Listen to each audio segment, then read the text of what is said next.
On the night of the grand wedding, my husband, the crown prince, stormed out to save the love of his life. Everyone says I am virtuous and generous, but I turned around and locked the palace gates tight, pouring him a full cup of Yellow Springs wine. He thought he was rushing towards love. Little did he know, that was a death trap I had meticulously laid for him. Living this life again, I will no longer play the role of His Virtuous Your Highness. Your Highness, it is bad. Miss Fuyi is by Xuanwu Lake, saying if you don't go, she'll jump in. A little eunuch scrambled and tumbled into the jubilant Eastern Palace, his voice so shrill it was like fingernails scratching against an iron pot. The crown prince before me, Xiao Chengji, hadn't even had time to take off his intricately embroidered wedding robes when the blood instantly drained from his handsome face.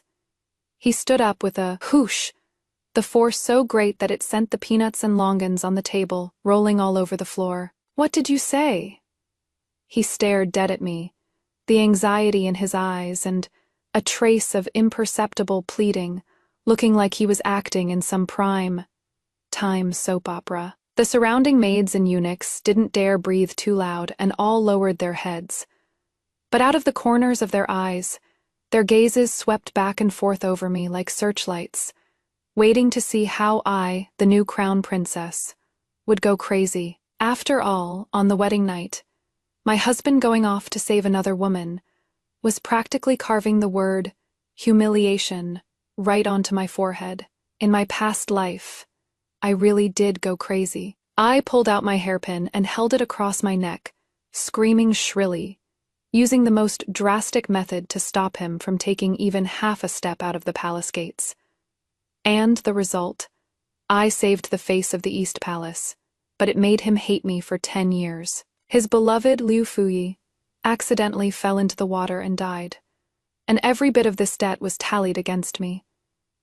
For 10 years, he and I played the part of a loving couple, while behind the scenes he was already sharpening his knife. On the day I went into labor, he had my entire Wen family executed on charges of treason and colluding with the enemy. I was tied to the cold delivery bed, watching with my own eyes as he took our newborn child, that little life still crying for milk in swaddling clothes, and forcefully cut him out, drowning him in a bucket of excrement. He pinched my chin, smiling gently yet cruelly.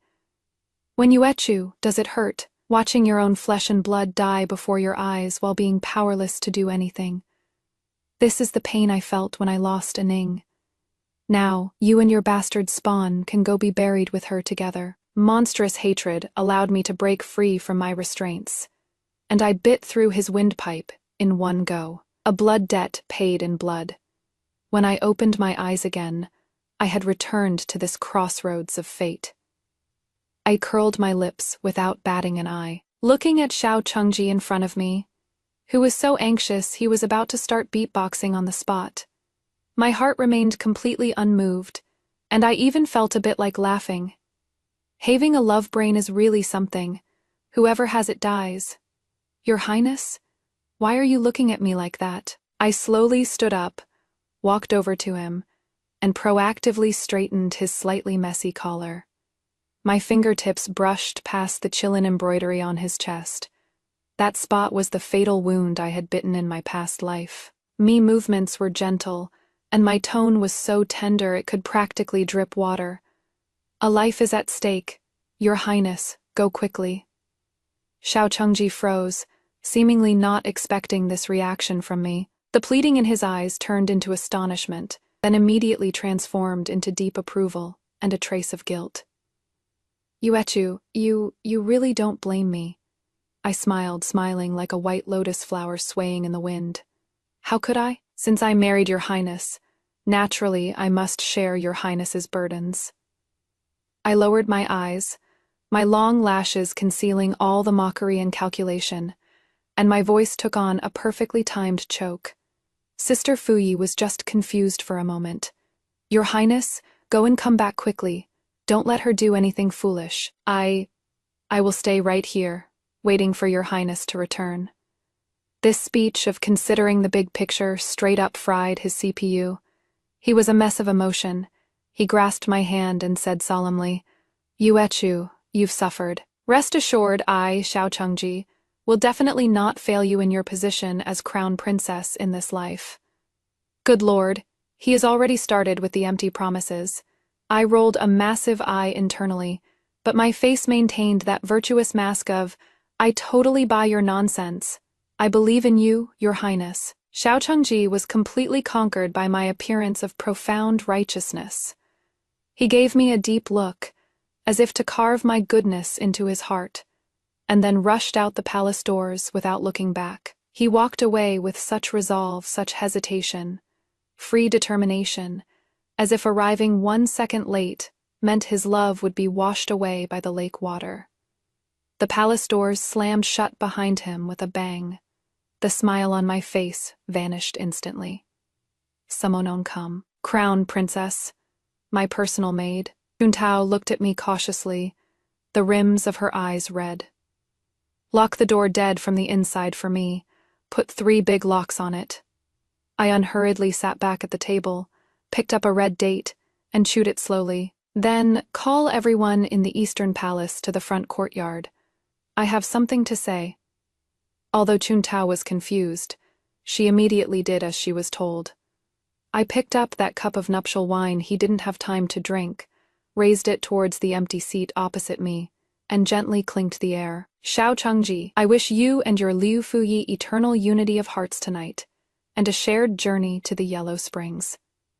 I downed the wine in 1 gulp. The spicy liquid slid down my throat, feeling like the blood from my past life. Right at that moment, outside the Eastern Palace, the sounds of killing suddenly rose on all sides, and firelight shot into the sky, dyeing half the night sky red. Juntao ran in, panic-stricken. Crown Princess! It is bad! The Imperial Guard. The Imperial Guard has surrounded the Eastern Palace.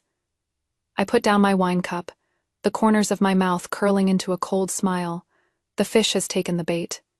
What are you panicking for? I wiped the corner of my mouth unhurriedly, as if the earth-shaking shouts of killing outside were just the accompaniment of fireworks during a festival. The sky isn't falling.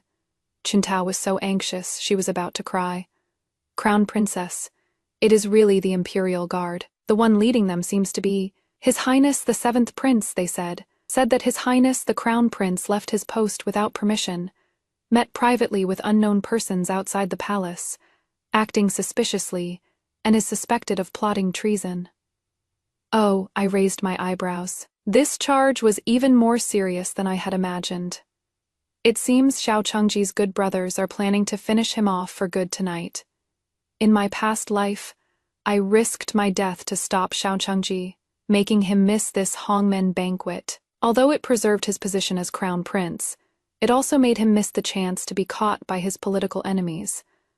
In this life, I sent him out with my own hands, sent him right under the butcher's knife of his 7th brother, who has always been at odds with him, Xiao Beishuan. Xuanwu Lake. That place doesn't just have his delicate white moonlight, but also spies sent by the Beatty Kingdom. Tonight is the very day they agreed to exchange intelligence. Xiao Chengji's political enemies have long since set up an inescapable dragnet, just waiting for him, the protagonist, to make his entrance, and Liu Fuyi's perfectly timed, lake-jumping show was just the final safeguard to lure him into the trap. It is a pity that love-struck fool Xiao Chengji, his heart and eyes are filled with his white moonlight. How could he ever imagine that he has already become a dead piece on someone else's chessboard? Crown Princess, you have to think of a way quick. Juntao was still spinning around anxiously beside me. I stood up, walked to the mirror, and looked at myself in the wedding dress. This face, still carrying the innocence of a young girl, already bore the weight of a lifetime of blood feud. I raised my hand and gently stroked the inner side of my wrist. It was smooth as jade there, without the ugly scars worn out by iron chains in my past life. This is a new beginning, a hunting time that belongs only to me, Wen Yuechu. Away, I faced the mirror, slowly revealing an eerie smile. The best way is to do nothing at all. Saying that, I took a deep breath, then rolled my eyes back, and fell straight backward. Crown Princess! Chuntao let out an earth-shattering scream. Before I fainted, I heard the loud crash of the palace gates being rammed open by a heavy object. Excellent! The timing is just right. When I woke up again, it was already the next morning. I lay on the soft bed, surrounded by people. The imperial physician was checking my pulse, while the emperor and empress sat not far away, their faces so gloomy that water could practically drip from them. Your Majesty, Your Highness, the Crown Princess. This is a case of sudden agitation attacking the heart and excessive worry, causing her qi and blood to flow in reverse, leading to a temporary faint. The imperial physician replied, trembling with fear. Upon hearing this, the empress's tears fell immediately. She walked quickly to the bedside, took my hand, her voice full of heartache. My poor daughter-in-law to suffer such a grievance on her wedding night. Your Majesty, you must seek justice for Yuechu. I opened my eyes at just the right moment, looking blank, then immediately struggled to rise and pay my respects. Your son greets Imperial Father and Imperial Mother. Quick, lie down. The Empress hurriedly held me down. You child, why are you still fussing over these empty formalities when you are in this state? I coughed weakly twice, the rims of my eyes reddening, tears flowing before I could speak.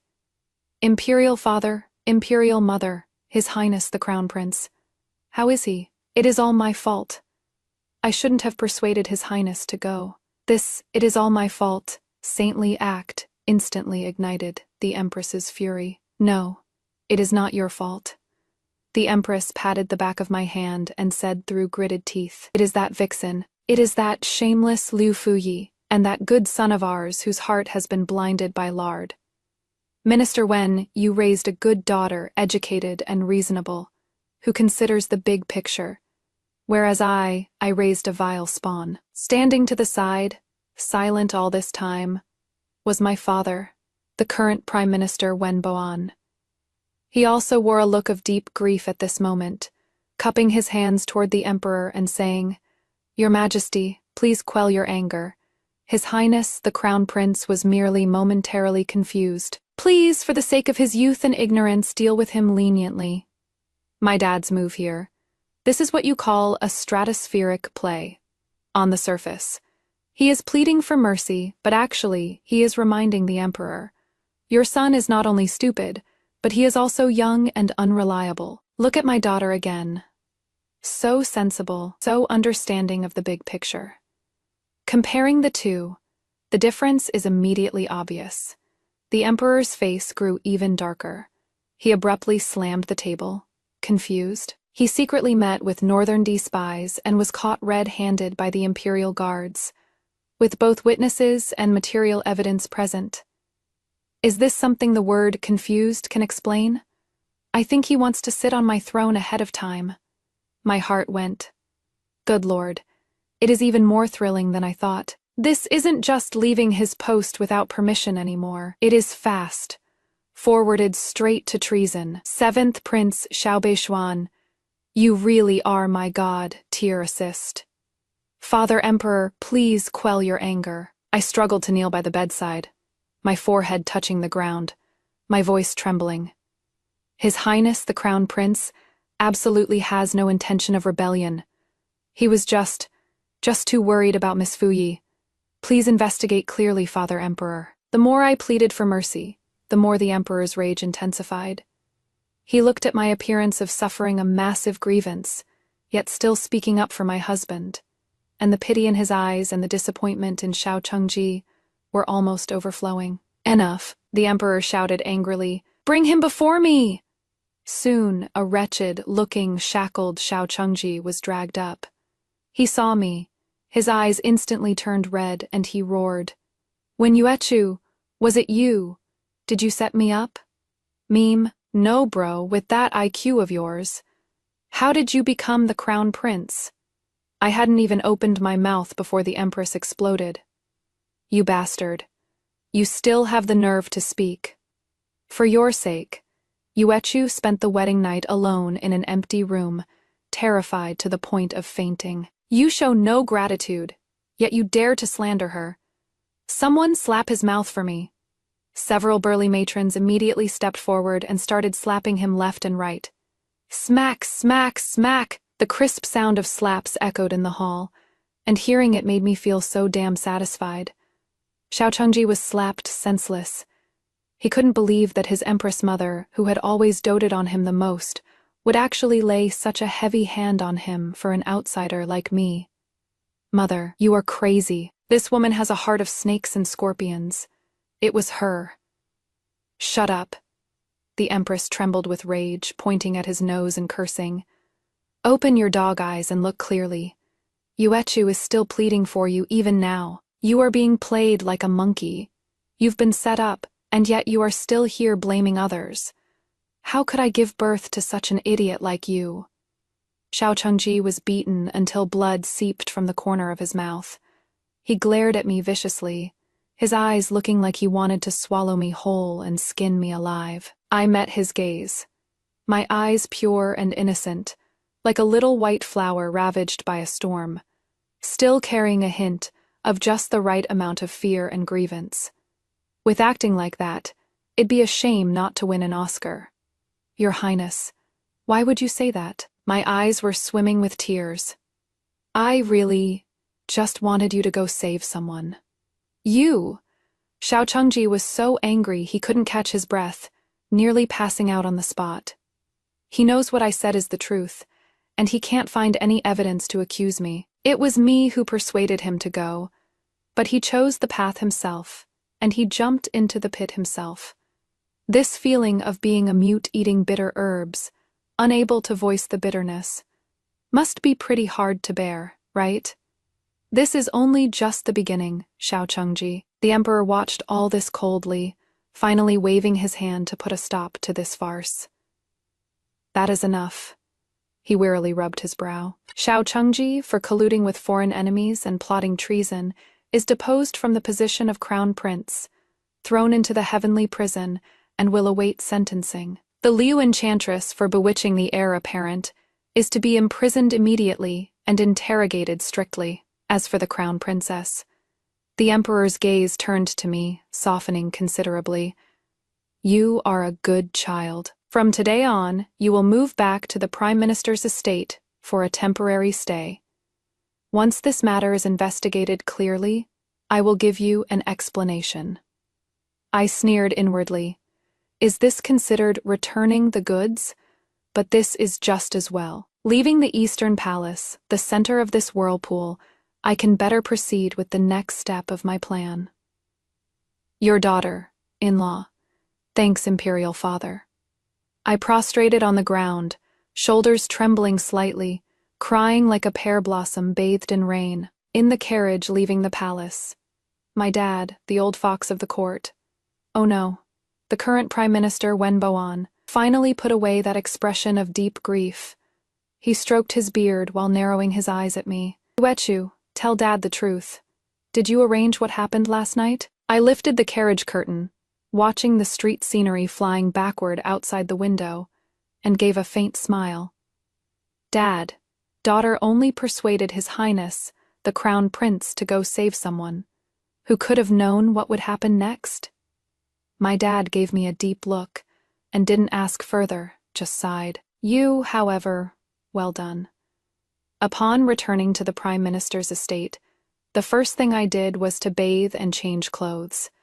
I had Chuntao prepare a full bucket of pomelo leaf water, and I scrubbed myself carefully from head to toe, as if to wash away all the filth and blood of my past life. When I changed into a fresh, plain-colored dress and walked out of the room, I felt like I had been completely reborn.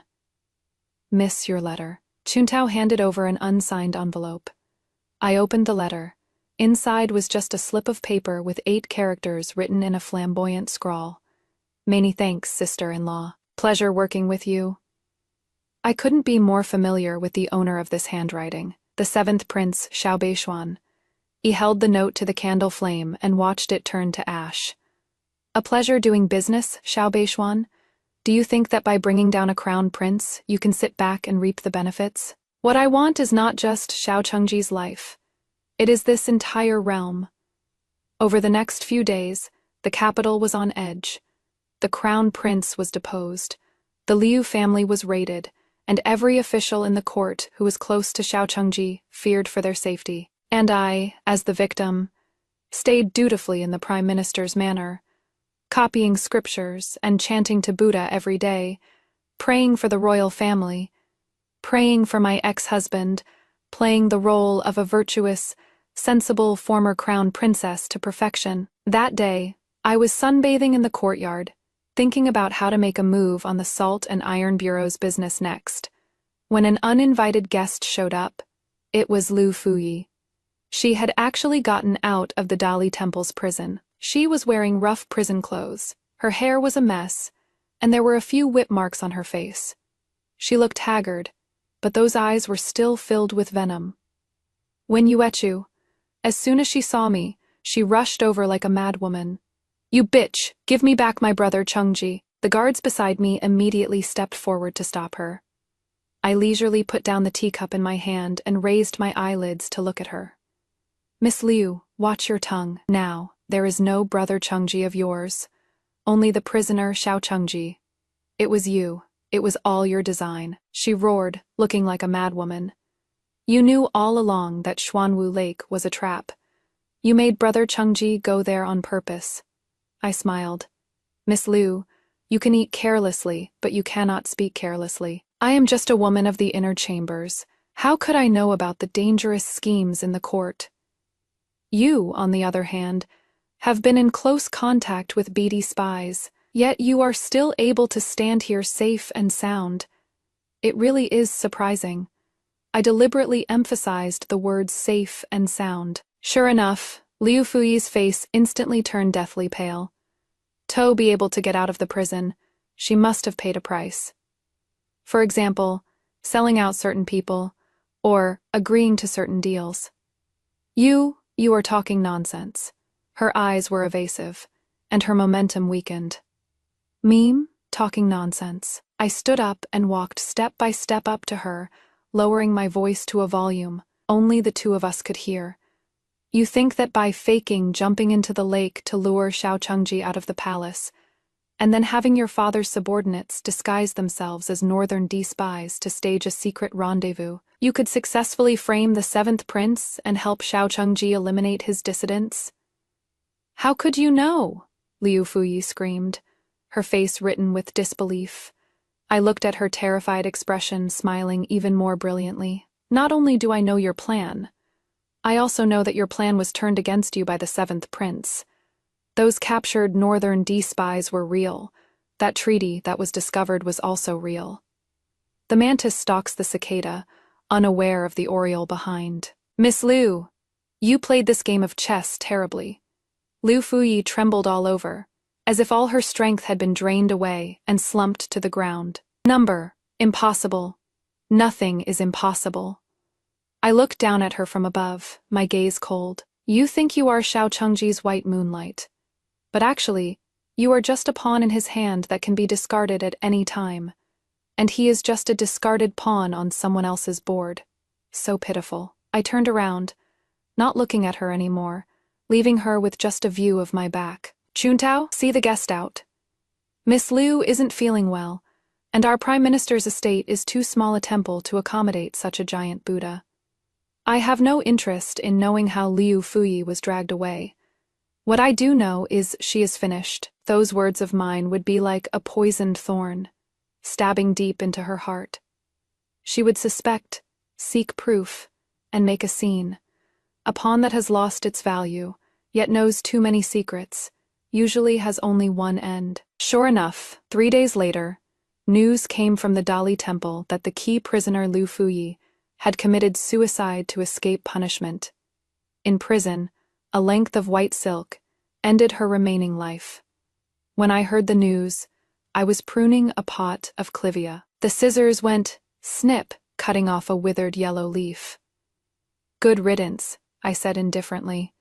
Chuntao stood to the side, a hint of awe and fear in her eyes as she looked at me. I ignored her. "Xiao Chengji has fallen. Liu Fuyi is dead. but this is far from enough. What I want is to pull them up by the roots. Miss outside. His Highness the Seventh Prince is here. I put down the scissors and patted the dirt off my hands.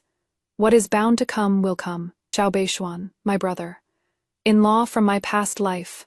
My partner in this life. This is a man 100 times harder to deal with than Xiao Chengji. He is calculating, his methods are ruthless, and he is extremely shrewd. In the previous life, he bided his time, eventually emerging from the rebellion of the princes to become the final winner. It is a pity, he won the world, but didn't have time to enjoy it, before being dragged by this lunatic. Me, along with Xiao Chengji, and blown up in mutual destruction. Speaking of which, I really do feel a bit sorry for him. When I saw Xiao Beishuan in the main hall, he was holding a cup of tea, savoring it slowly. He was wearing a dark brocade robe, standing tall and straight, his face cold and stern, with a natural air of aloofness between his brows.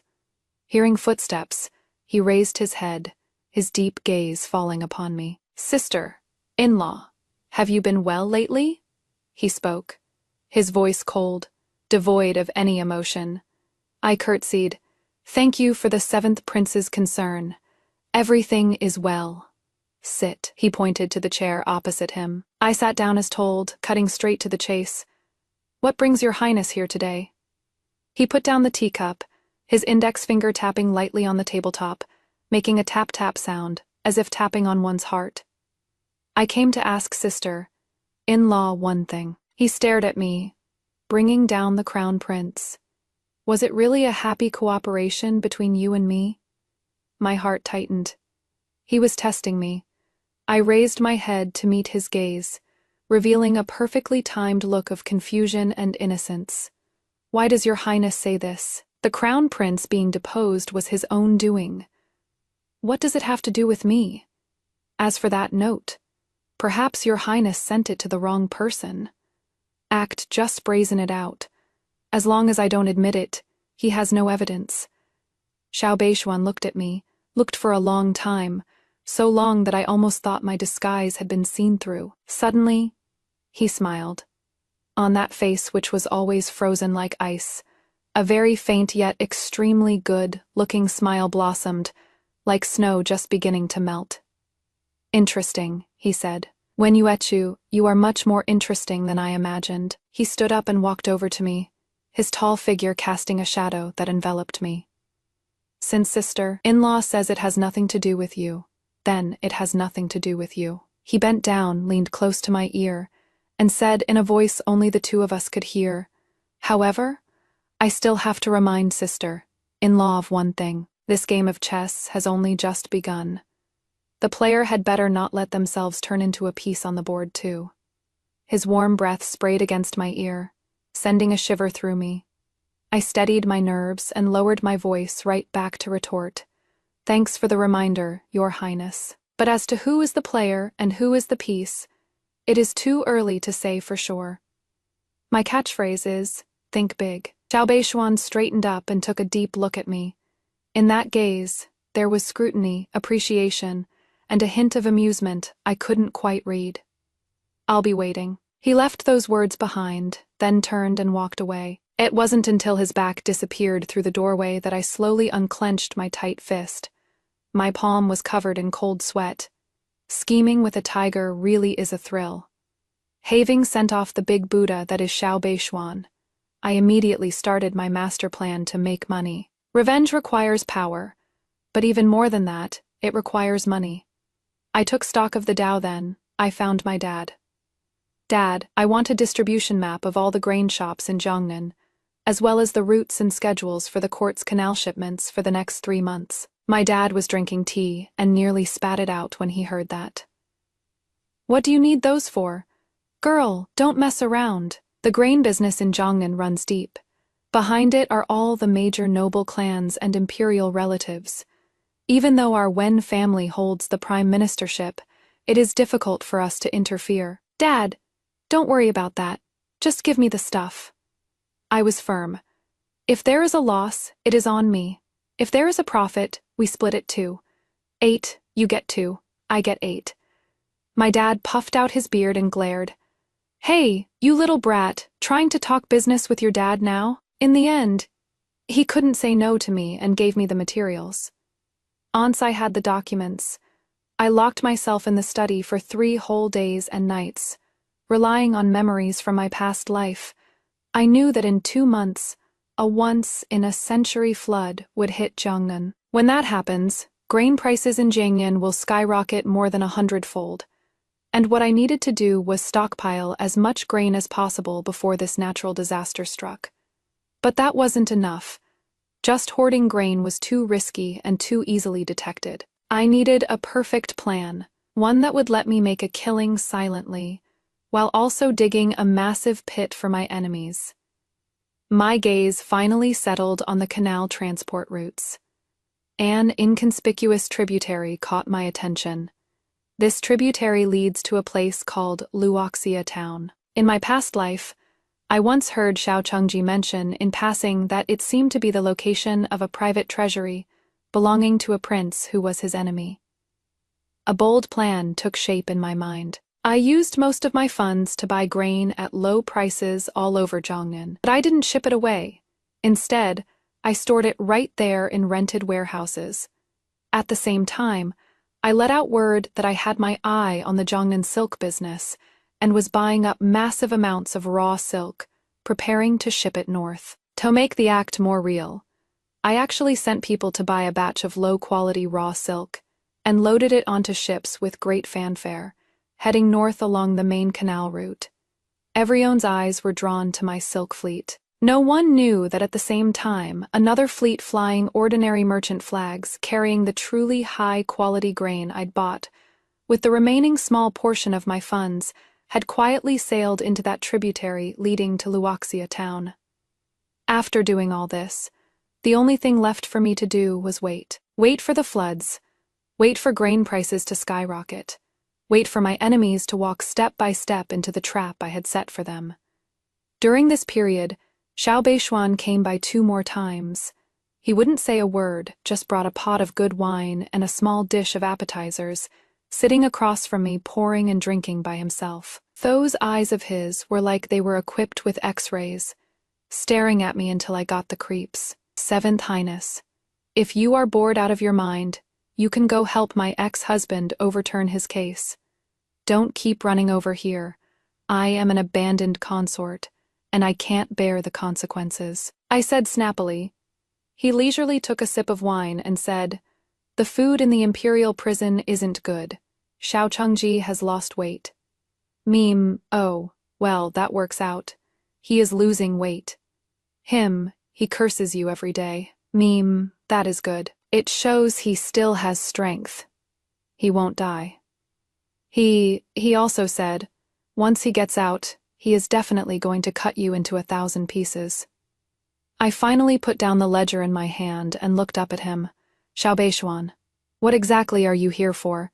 To do stand-up comedy? He looked at me, suddenly smiling. I just came to see if my future partner is up to no good again. This guy, he is definitely a rebirth. Or, he has a system on him. A month later, news came from Jiangnan. The torrential rains were incessant, and the river waters had surged. Another half-month passed. The Jiangnan levee burst, and a once-in-a-century flood broke out. In no time, the lands of Jiangnan, thousands of miles of fertile fields, were turned into a watery kingdom.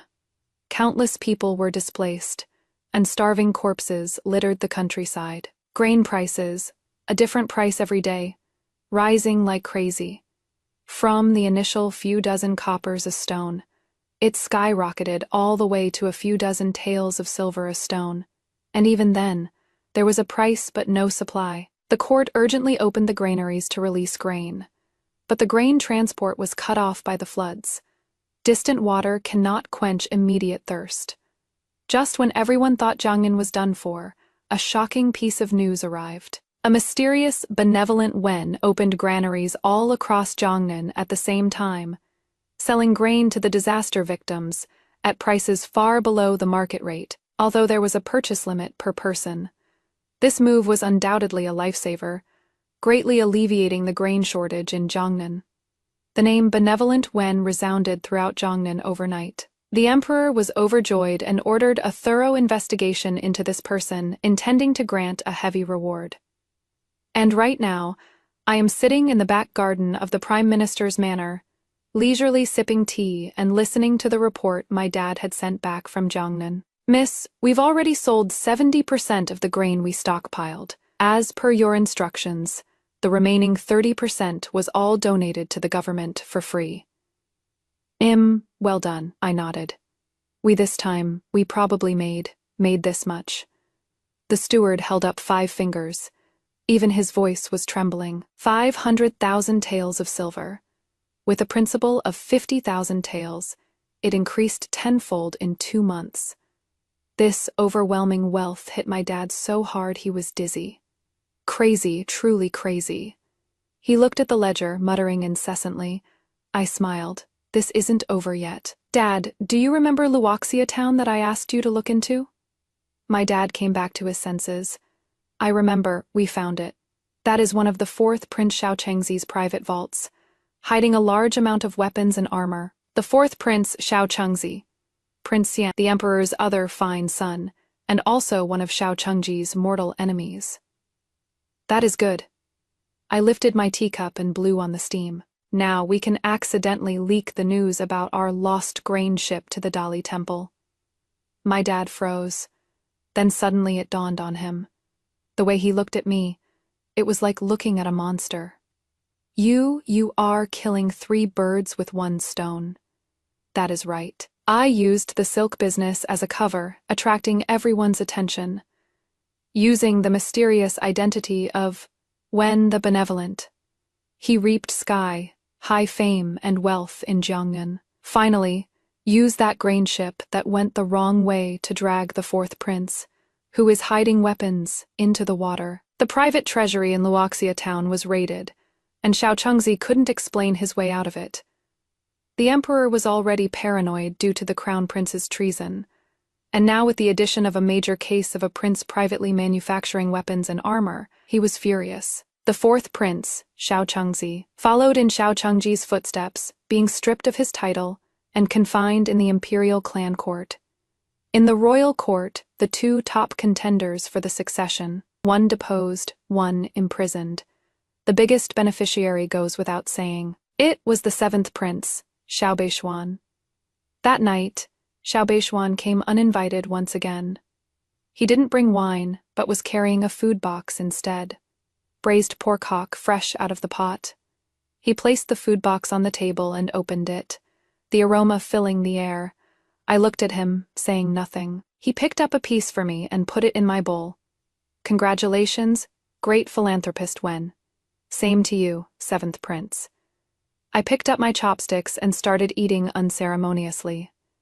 Don't you have anything to say to me? He asked. Yeah, I swallowed the meat in my mouth and mumbled. Next time remember to bring some vinegar. Eating nothing but meat is a bit greasy.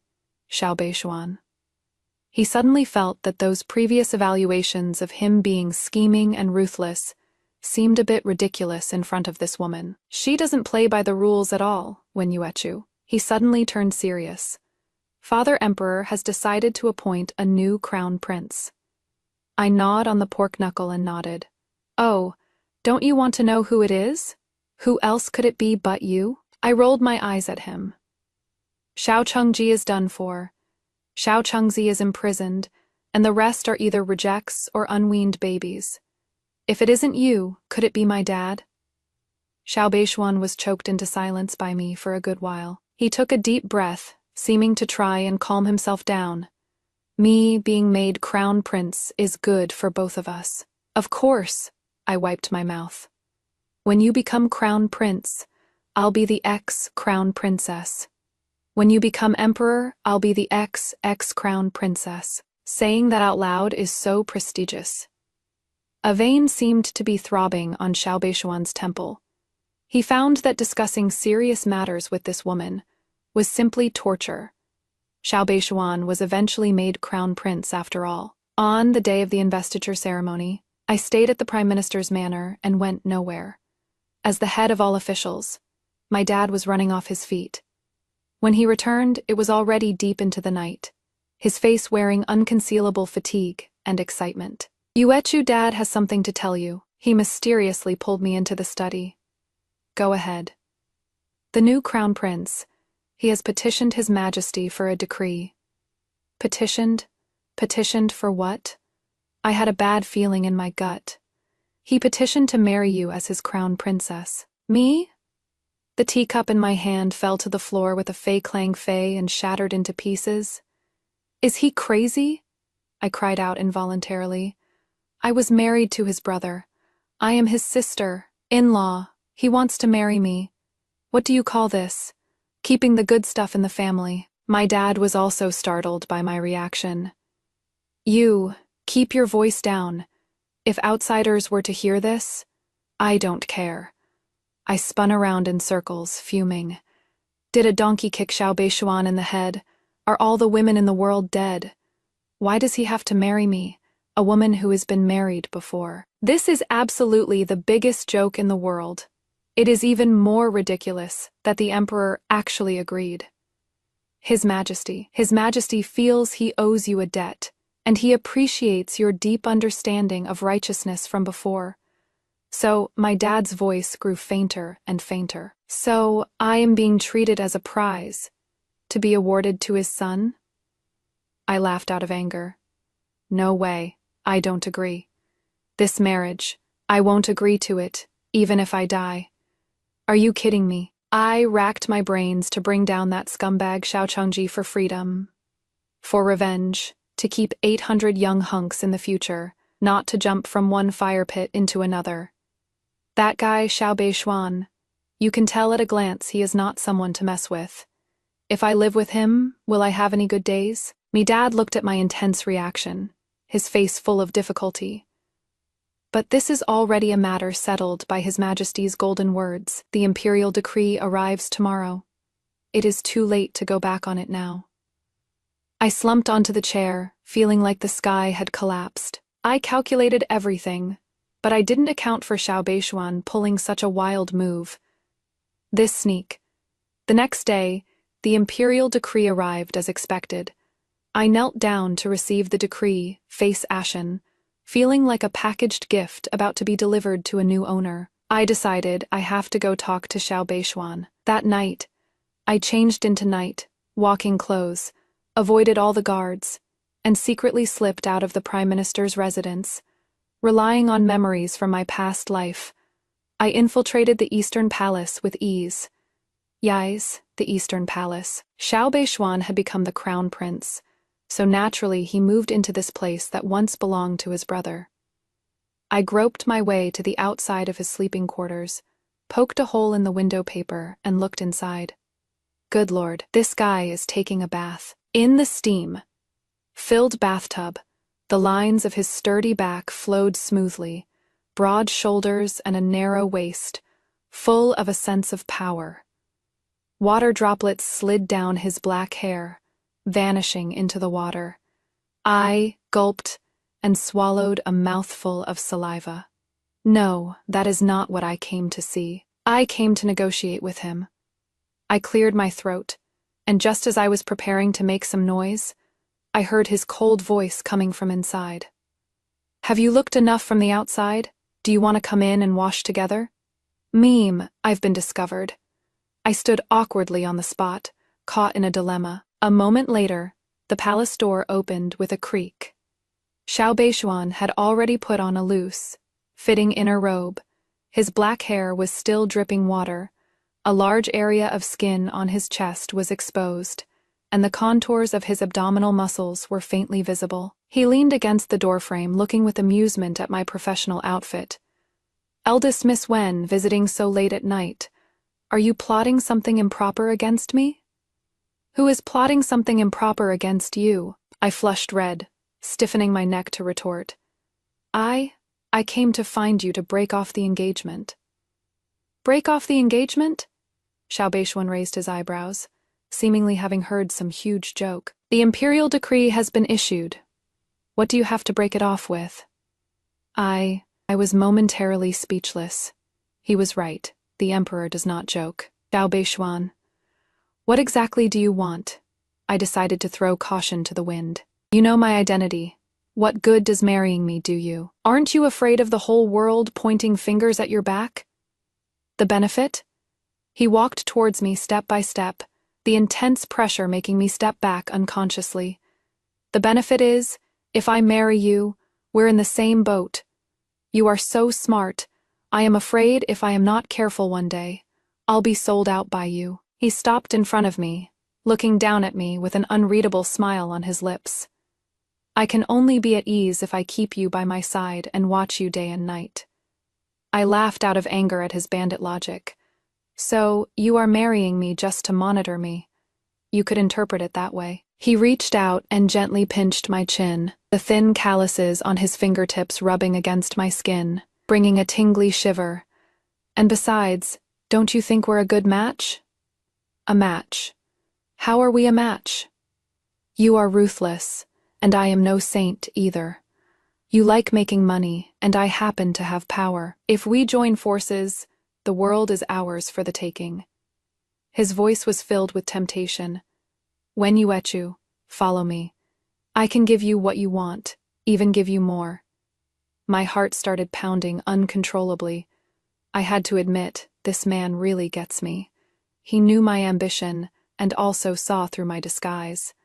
Why should I trust you? I forced myself to remain calm. Just because. He leaned down, his warm lips grazing the rim of my ear, leaving a searing heat. We are the same kind.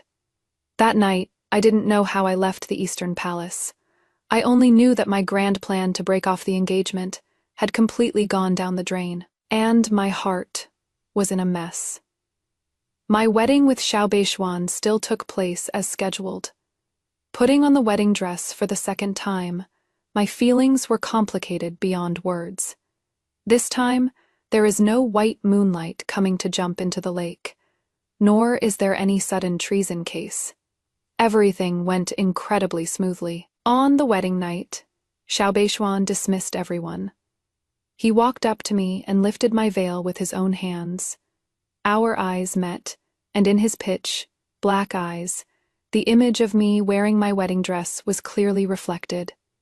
When Yuechu, starting today, you are my crown princess. He took my hand, and in his palm, on the spot where that ugly scar from my previous life had been, he gently branded a kiss.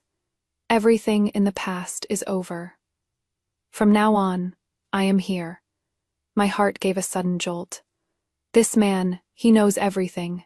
He knows my past, knows my hatred, even knows about that non-existent scar on my body. He isn't rebirth, nor did he bring a system. He was telling me in his own way that he understood everything about me, and accepted everything about me. Xiao Beishuan. My throat tightened. Aren't you afraid? I am a lunatic, afraid? He laughed, pulling me into his arms, his chin resting on the top of my head. I'm only afraid that you aren't crazy enough. You want revenge? I'll hand you the knife. You want to make money? I'll clear the way. You want this world? I'll conquer it for you. I only want you to stay by my side. In that moment, all the hatred and pain of my past life seemed to be melted away by this warm embrace. It turned out there really was someone who would look past the hostility covering me, see my shattered soul, and then, ever so carefully, cradle it in his palms. The days of being partners in crime with Xiao Beishuan went exceptionally smoothly. He managed external affairs, purging dissidents in the court, and consolidating his power. I managed matters from the inside, utilizing my business savvy and foreknowledge of the future to amass a fortune for him that could rival a nation. We played good cop, bad cop, teaming up seamlessly to run circles around all those old foxes in and out of the court. The emperor's health was failing day by day. He leaned increasingly on Xiao Beishuan, practically handing over the entire government to him. Everything was moving in the best possible direction, until an unexpected person appeared again. It was Xiao Chengji. He actually escaped from the imperial prison. Not only that, he also contacted a few old subordinates who were fiercely loyal to him, as well as some imperial clansmen who were dissatisfied with Xiao Beishuan. attempting to launch a palace coup to take back everything he lost. When I received the news, I was playing chess with Xiao Beishuan. He really refuses to give up. I placed a black stone, eating up a large patch of his white stones, my tone as flat as if I were saying the weather was nice today. Xiao Beishuan looked at the chessboard without even furrowing his brow. It is just the struggle of a trapped beast, nothing to fear. Don't be careless, I reminded him. A dog will jump over a wall when desperate, let alone a mad dog like Xiao Chengji. Don't worry. He looked up and smiled at me. I've already set the net, just waiting for him to walk right into it. The palace coup happened on a dark and windy night. Xiao Chengji led his cobbled, together rebel army, hacking and killing their way straight toward the eastern palace. Their goal was clear: kill Crown Prince Xiao Beishuan, control the emperor, and then force an abdication to seize the throne. However, when they charged into the eastern palace, what awaited them was not panic. Stricken palace servants, but the imperial guards waiting in full battle array, and Xiao Beishuan and I, sitting in the courtyard, leisurely drinking tea. Long time no see, big brother. Xiao Beishuan put down his teacup and stood up, the smile on his face polite yet distant. I trust you've been well. Xiao Chengji was dressed in all black, with a hideous scar on his face, glaring at us with bloodshot eyes like a demon crawled out of hell. Xiao Beishuan, Wen Yuechu, you pair of dogs. Today, I am going to make you pay blood for blood, he roared, raising his blade and charging at us. The rebels behind him also swarmed forward. However, what greeted them was a rain of arrows shooting from every direction. Ah! Screams rang out one after another as the rebel soldiers fell. In an instant, over half were dead or wounded. Xiao Chengji's martial arts were not weak. He brandished his long saber, deflecting several arrows, but was still forced to retreat repeatedly. Looking at the bodies littering the ground and the imperial guards surrounding him tight, he finally realized that he had failed once again. Why, he looked at Xiao Beishuan in disbelief. How did you know? Because Xiao Beishuan paced up to him, looking down from above with pity in his eyes. There is one of my people by your side. Xiao Chengji's whole body jolted. He whipped his head around to look at his few remaining confidants. One of them silently put away his weapon and walked over to stand behind Xiao Beishuan. You, Xiao Chengji spat out a mouthful of blood. Betrayal. It was betrayal all over again. His life seemed like nothing but a joke. Xiao Chengji. I stood up and walked over to him. Even now, do you still not understand? You didn't lose to us. You lost to your own stupidity and arrogance. He looked up. In those eyes that I was once obsessed with, now only mad hatred remained. Wen Yuechu, my biggest regret is that I didn't kill you with my own hands back then. Is that so? I smiled. But my biggest regret is that I didn't kill you sooner in my past life. I drew Xiao Beishuan's sword from his waist, and the tip pressed against Xiao Chengji's throat. The cold sensation made Xiao Chengji go stiff all over. What do you want? His voice trembled. Nothing. I looked into his terrified eyes and said, pausing at every word, sending you on your way. Wen Yuechu, you vicious woman. You won't die a good death, he cursed madly. I turned a deaf ear and put force into my wrist. Squelch. The sound of a sharp blade piercing into flesh. Blood dripped from the tip of the sword, drop by drop.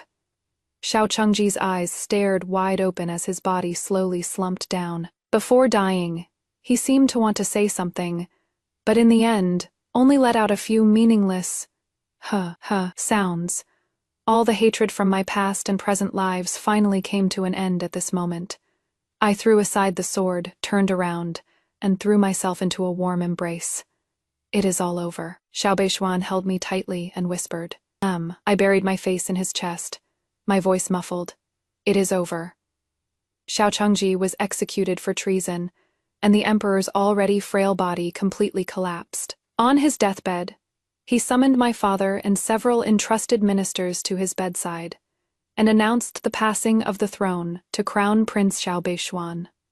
On the day Xiao Beishuan ascended the throne, auspicious snow fell. I stood below the red steps of the Hall of Supreme Harmony, watching him in his dragon robes, walking step by step up to that supreme position, accepting the homage of the officials. The chants of "Long live" resounded through the skies. At that moment, I suddenly felt that everything in my past life was like a distant nightmare. And now, the dream is over. After becoming empress, I didn't stay obediently in the harem like other women. I used my power and wealth to open schools for girls, fund female doctors, establish orphanages, and take in homeless orphans. I even persuaded Xiao Beishuan to change the laws, allowing women to take the imperial examinations and become officials in the court. These actions seemed shocking at the time, and drew countless criticisms. But Xiao Beishuan always stood behind me, supporting me unconditionally. "My empress, whatever you want to do, just do it." In the royal court, he said to all the opposing ministers, "If the sky falls, I will hold it up for her." With a husband like this, what more could I ask for?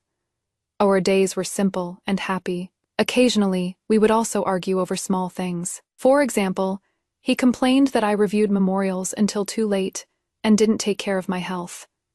I complained that he always came running to eavesdrop whenever I was discussing matters with the female officials. "Xiao Beishuan, can't you act a bit like an emperor? Can't you stop sticking to me all the time?" I slammed a memorial in front of him. He leaned close with a cheeky grin, hugging me from behind. "My empire is all yours. Is there a problem with me sticking to my own empire?" Fine, you win." Time flew, and the years passed like a shuttle. In a flash, 10 years passed. Xiao Beishuan and I had a son and a daughter. My son was made crown prince. Despite his young age, he has already got his dad's scheming style, running the whole bunch of grand tutors in circles. My daughter is like me, loving money like her life. At such a young age, she has already opened her own bank, borrowing all the pocket money from everyone in the palace, and even declared that she'll become the #1 richest woman in the world. My dad has already retired and returned to his hometown, tending to flowers and teasing birds every day. So incredibly pleasant. And I, too, finally laid down all my burdens, handing over the matters in my hands to the female officials I had trained. "You Wechu," he suddenly spoke. If there is a next life, would you still be willing to marry me?" I thought for a moment, smiled, and shook my head. I wouldn't. His body stiffened. I turned my head, watching his face instantly tense up, stood on tiptoe, and kissed him on the lips. "In the next life, I'll be the one to marry you."